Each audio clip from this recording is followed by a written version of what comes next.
Uni Chat, debating the big issues affecting students and providing key advice and tips. I'm Dean Dunham. Welcome to the Uni Chat podcast. Coming up, James at Totem will be joining us to tell you all about the latest student offers and deals that he has to offer. And I'll be joined by the student loan company to answer all of your questions in relation to those student loan applications that you should have already finished or be getting into doing as we speak now. But first, during the pandemic, more than 200,000 students signed a petition calling for a partial refund of tuition fees to take account of lectures moving online and effectively university campuses closing down. Now, it did get a stay in Parliament because it was debated, but of course, nothing came of this. We saw no reduction in fees, either temporary or ongoing. And here we are now, 2 years later, and many students tell me that for their universities and for their courses, online learning has almost become the norm. So the question we're asking today is, should tuition fees be reduced to reflect that now online learning, online lectures has become the norm? Less students are going onto campuses, less students going into lecture halls. Therefore, should we be reflecting this with tuition fees? Or is it now time for tuition fees to be abolished completely and replaced with state funding? Now, look, since we put this out, lots of you have been in contact with some real thorny thoughts about this. It definitely is a thorny subject. We've got lots of opinionated students who have got a strong opinion on what should happen next. We've also got a panel here today to give us their thoughts as well. So let's jump straight into this. I'm going to go to a comment first that we've received from Simon in Manchester. He says, with more and more lectures moving online, surely universities are saving on overheads. These cost savings should be passed on to students. Alex, what do you think about that? To be fair, I actually agree with that, because obviously when lectures go online, there's obviously they don't have to heat a room, they don't have to supply electricity to a room, things like that. So the university is obviously saving money through obviously not doing in-person lectures. And I think that should sort of reflect on how much university students are paying, because obviously they're not paying now to, for a classroom.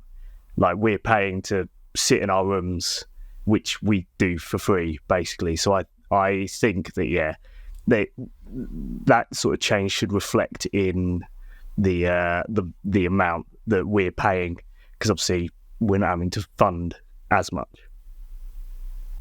Carl, we've got what many people are phrasing as a cost of living student crisis. Many students are messaging me in and saying, look, we can't really afford to eat, let alone pay tuition fees. Therefore, they're jumping on this bandwagon. What do you think? I mean, is this a good reason for universities to relook at fees and perhaps reduce them? I think relooking at fees in general is definitely something universities should look at. With the way costs are looking for me and other students that were around me, I could noticeably see the struggle over the 3 years at university. As time progressed, people were going out less. They didn't have the money to spend time with their friends because they were too worried about whether they could get their next meal for next week.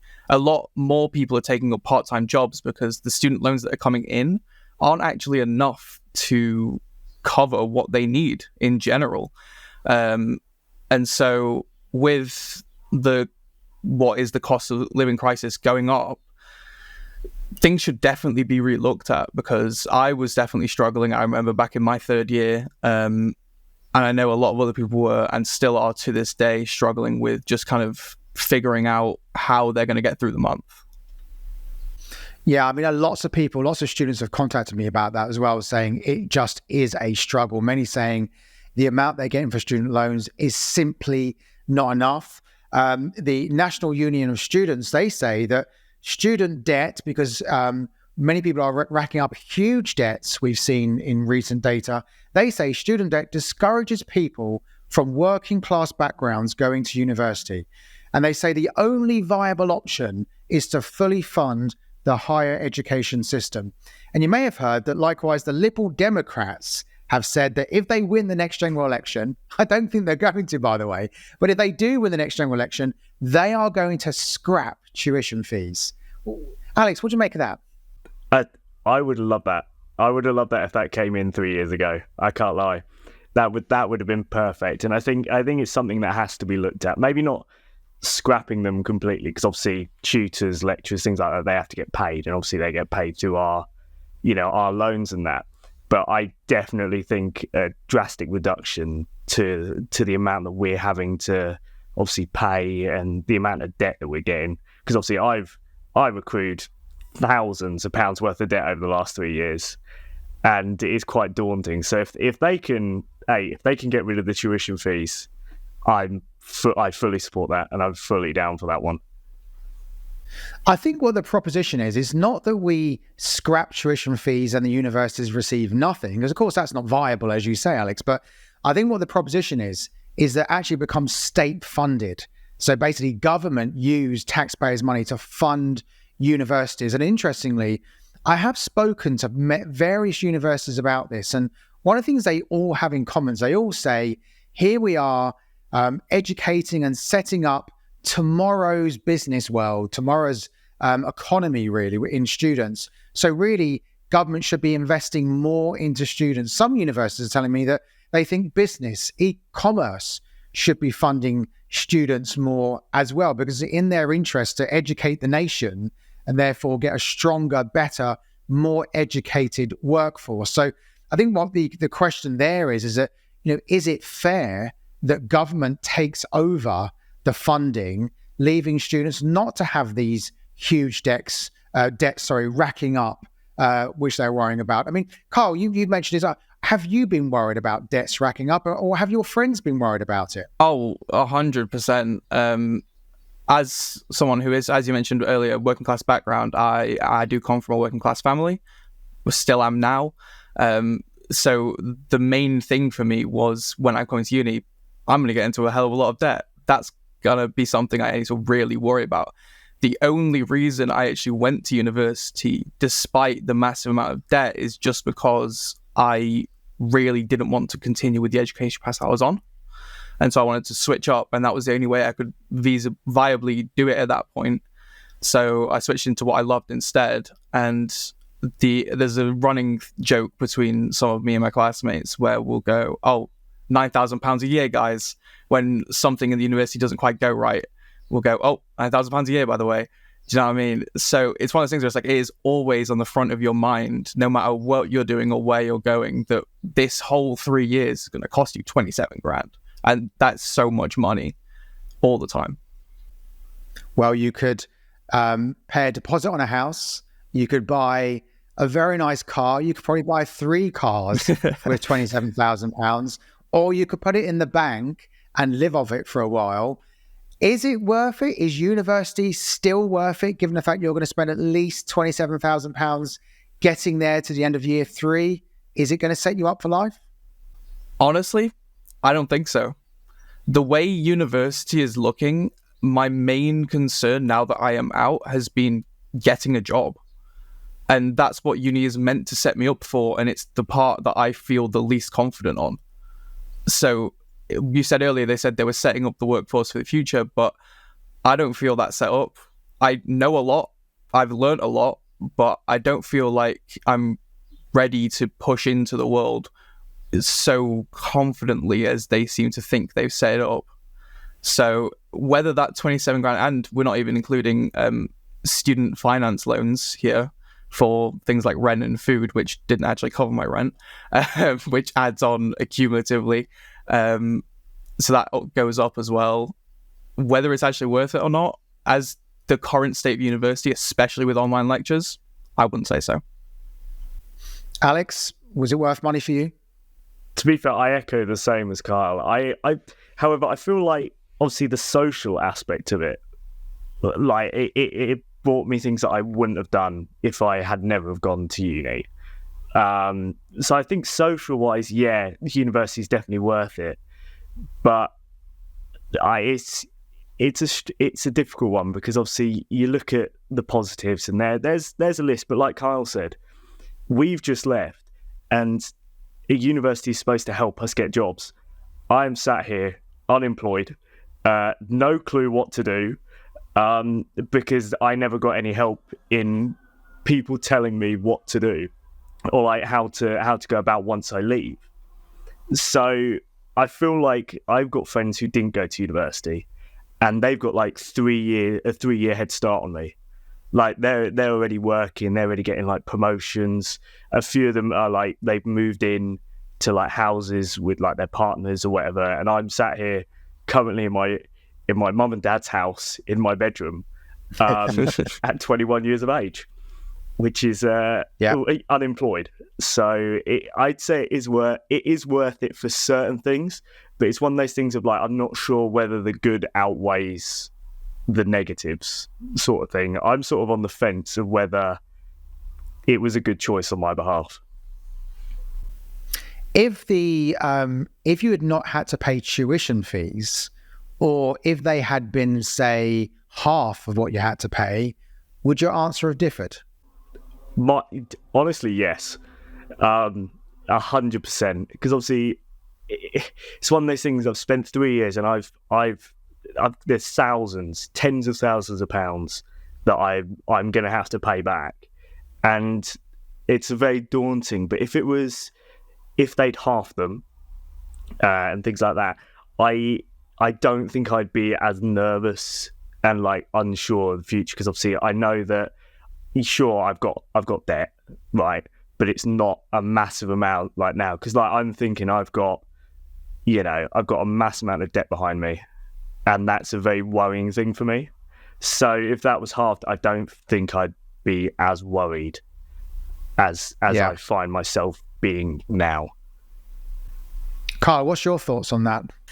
To be honest, it almost the same, almost. I would also like to say that, though I did just rag on it a bit, there is definitely upsides to university and the tuition fees that I have experienced throughout my time. It wasn't a complete waste of time, that's for sure. But if it was half, as you say, I think that would cut down on just so much, because you are told almost constantly before you go in, oh, this will take you about 30 years to pay off. And you think that in your head, you're joining at 18. That's 3 times almost the amount of time you've been alive already. And they're like, oh, that's how long it's going to take you to pay this off. And that is heavily daunting. And so to cut it in half, because that time in half that you're paying it back, it leaves you with more kind of freedom over your life when it comes back to it. Because it does take away that portion of it. You will always have that debt in the background. So to take away that would give a lot of students a hell of a lot less worry when it comes to like their future. It certainly can't be a good way to start university, worrying about how long it's going to take you after the event to pay off the debt.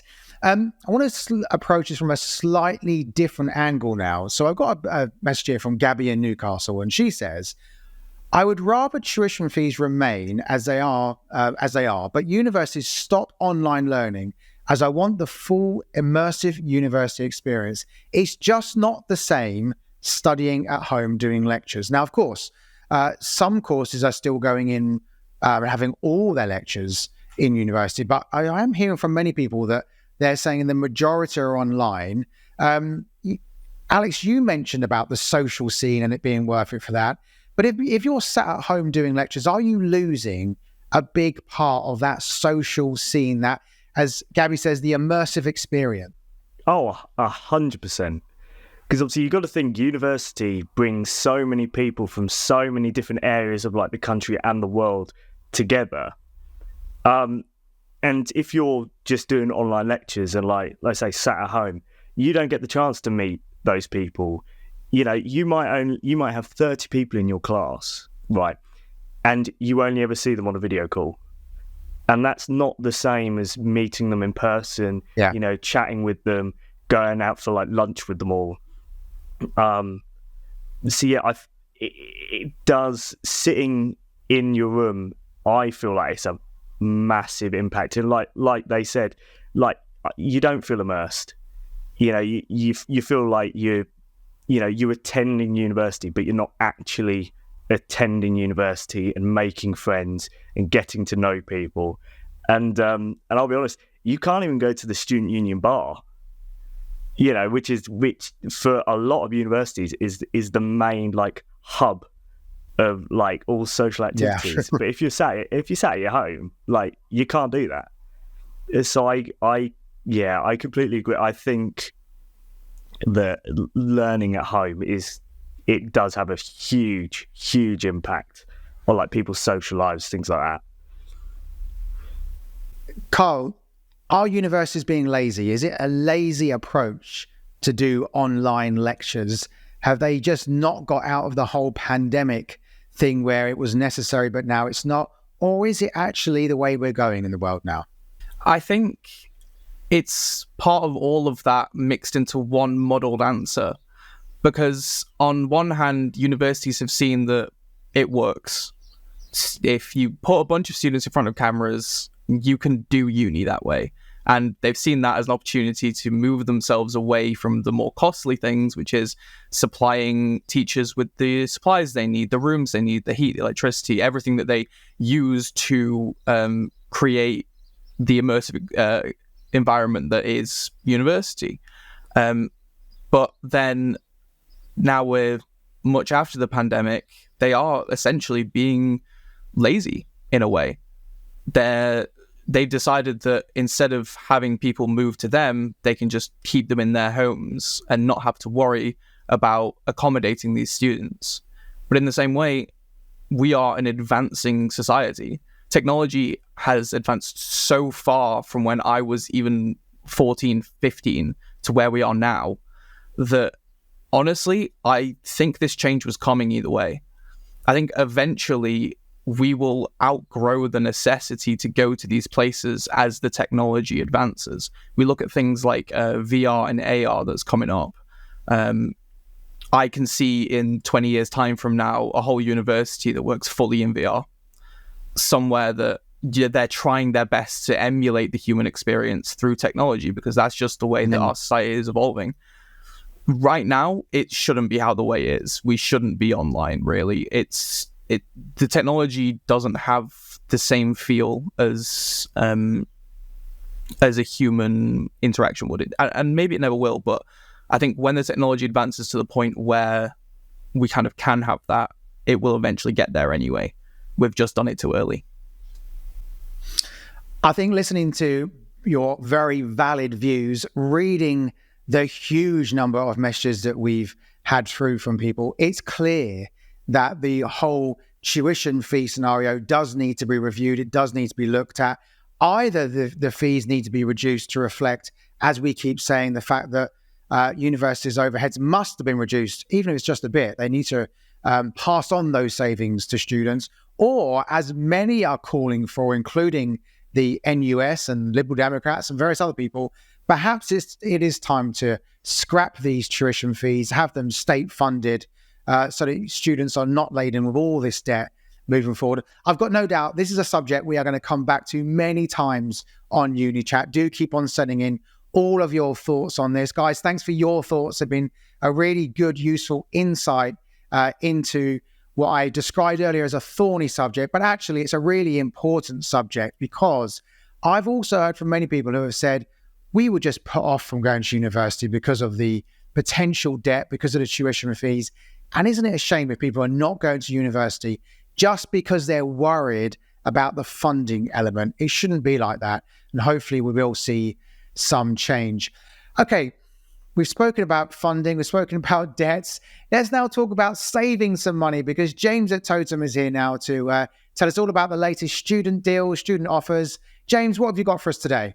Thanks, Dean. We are super excited to be partnering with Uni Chat. Every week, we pick out the best deals we have found to make your uni life as affordable as possible. We know going to uni can be overwhelming and expensive, but we're here to help.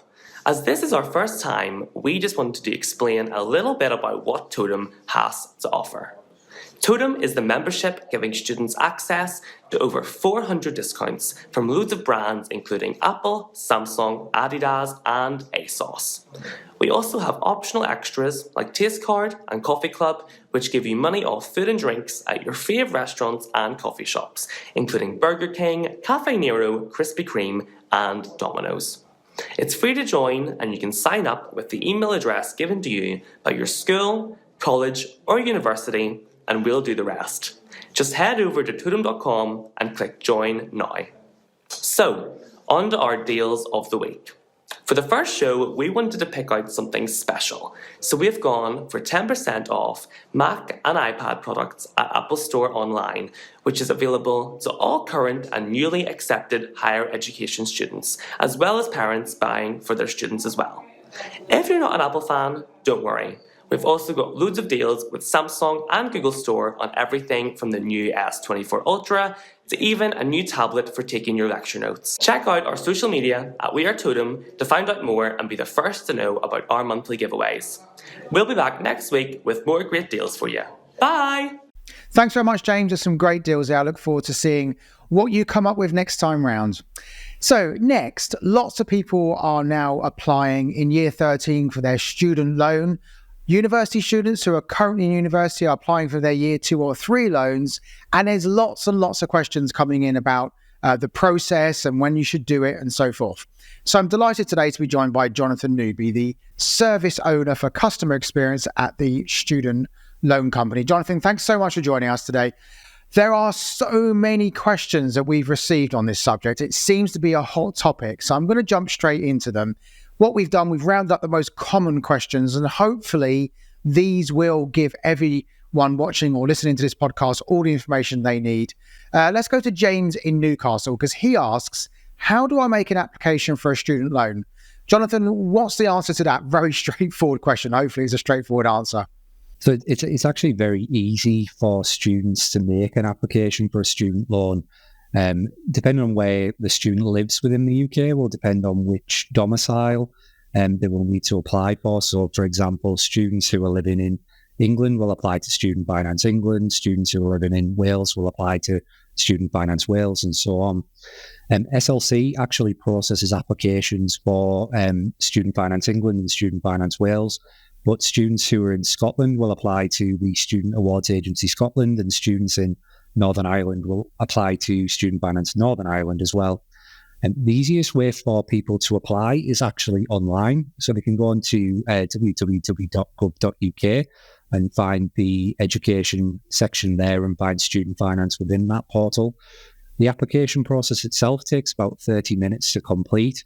What we do advise students to have on hand is all the information that they need, so their course details, but also have your identity information. So the easiest way to submit your ID through the application process is if you have a UK passport, and we can check those details, so have that information to hand.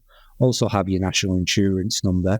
And if you have somebody sponsoring your application as well, like a parent or a partner, they will be requested to complete their part of the application once you've completed yours.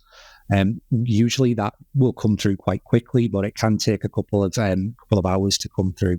But once you've completed, once students have completed their part of the application, the sponsor will then be able to complete the subsequent part of it after that. We also say that applications can take around 6 to 8 weeks to be able to fully process. And that's just because everybody has unique individual circumstances. We are guaranteeing, however, that everybody who does submit their application online by the 17th of May will have their funding in place by the start of their term, starting from September. So, Jonathan, the big message I assume you're giving now is get those applications in straight away.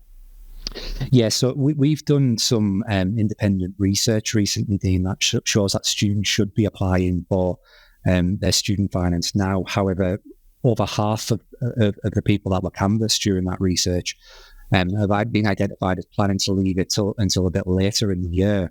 And just to give a bit of context around that, we have around 2 million customers who are applying for student finance each year. And as I mentioned in earlier on, it can take us many weeks to carefully assess each one. However, we do guarantee that if customers are submitting their applications by that 17th of May deadline, that we will have their funding in place for the start of term. Often people are leaving it late to apply because they think they need to wait until they have their university place confirmed, or they've heard back from UCAS, or because they just don't appreciate how easy it is to do online. I think you may have answered this question already, but let me just go to a particular question from Michelle. She asks, do I have to accept a university offer before making my student loan application? No, not at all. Students don't have to have their university place confirmed to make their application. What we say at Student Finance England is, and Student Finance Wales is, submit your applications now online. Put your preferred choice down as your preferred destination. If come the start of the term or later in the summer, in clearing week even for some students, if those choices have changed and your destination ends up being a different university or a different course, you can change all that quite easily online before you start your new course. And that can be done very simply by, we call it a change of circumstance. So you would just log into your online account. You would go to the section where your education provider details are in your courses, and you'll just be able to select change and then move to your new course details and then resubmit that, and we'll reassess that automatically for each student. You could also, we just want to encourage people to get their applications in now, having peace of mind that they can change any of those details, course, HEP, even if they decide not to go to university or college in September. You can withdraw and cancel your application, but the key message is get applications in now before the 17th of May, just to guarantee that the funding will be in place for the start of term next year. Thanks, Jonathan. Tom in North London, he's asked a question that lots of year 13 students have been asking us actually, which is, my parents are separated and I only live with my mum. Will you take my dad's income into account as well? As I say, big topic this. So that will really depend on who Tom in this instance is spending the majority of his time with. So if he's financially dependent on his mum in this scenario, it will be her income that Tom will be assessed on. And if Tom's mum has a partner as well, we may potentially request the partner's income as part of that assessment. We usually base household income assessments on the parent or the sponsor that you financially dependent on and live with the most. In this case, it does sound like it would be Tom's mum's income that would be taken into account, although that would need to be fully assessed and it would be based on his mum's circumstances that she would submit as part of the application process.